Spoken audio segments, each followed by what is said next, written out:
एक बार श्री कृष्ण को रोते देखकर गोपियां श्री कृष्ण से रोने का कारण पूछती हैं। उसी के उत्तर में श्री कृष्ण कहते हैं, सुनो सखी, जहाँ प्रेम है वहाँ निश्चय ही आंखों से आंसुओं की धारा बहती रहेगी।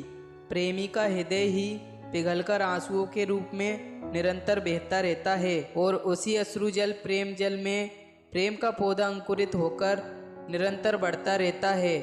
सखी, मैं स्वयं प्रेमी के प्रेम में निरंतर रोता रहता हूँ। मेरी आंखों से निरंतर आंसुओं की धारा चलती रहती है। मेरी इच्छा नहीं थी कि मैं बताऊं, पर तुमने बार बार पूछा तुम क्यों रोते हो, तो आज बात कह देता हूँ। मैं अपने प्रेमी के प्रेम में रोता हूँ। जो मेरा प्रेमी है वह निरंतर रोता रहता है और मैं भी उसके लिए निरंतर रोता रहता हूँ। सखी, जिस दिन मेरे प्रेम जैसे प्रेम के समुद्र में तुम डूबोगी, जिस दिन तुम्हारे हृदय में प्रेम का समुद्र लहराने लगेगा, उस दिन तुम भी मेरी ही तरह बस केवल रोती रहोगी। सखी, उन आंसुओं की धारा से जगत पवित्र होता है।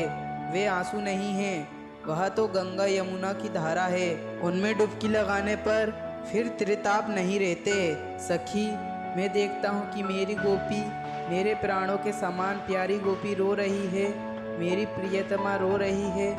बस मैं भी यह देखते ही रोने लगता हूँ। मेरा हृदय भी रोने लग जाता है।